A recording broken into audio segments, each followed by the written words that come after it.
can just say, well, now that they've gotten together in communion, they're Orthodox. I mean, that's kind of crazy. I mean, we're living in crazy times, Emo, and the simple reality is, look, what are we talking about? We're talking about an abbot in the Moscow Patriarchate who's basically getting his life, turned upside down, much like Metropolitan Valentine of Suzdal did when he started the Free Russian Church.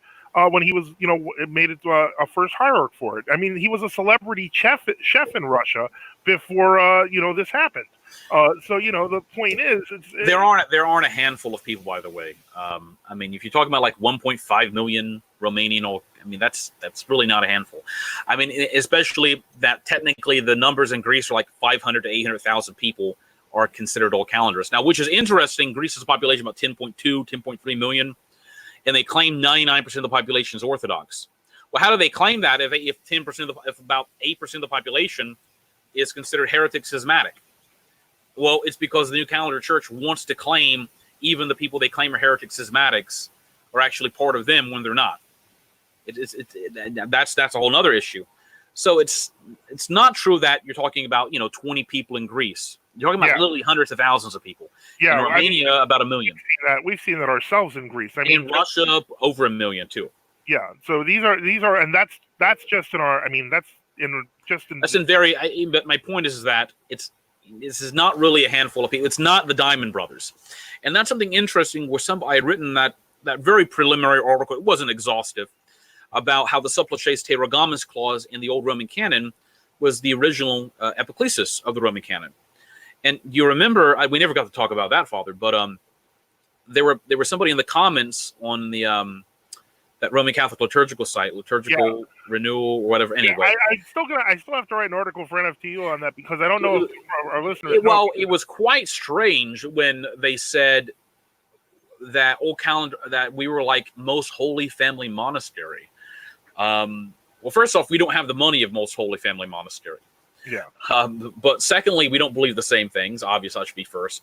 And additionally, I don't think anybody can. Most Holy Family Monastery is kind of like a priestless sedevacantists group, for lack of a better word. Yeah.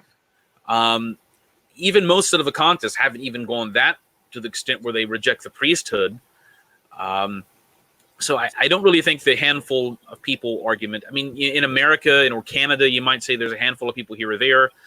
But, I mean, that's a percentage of a percentage.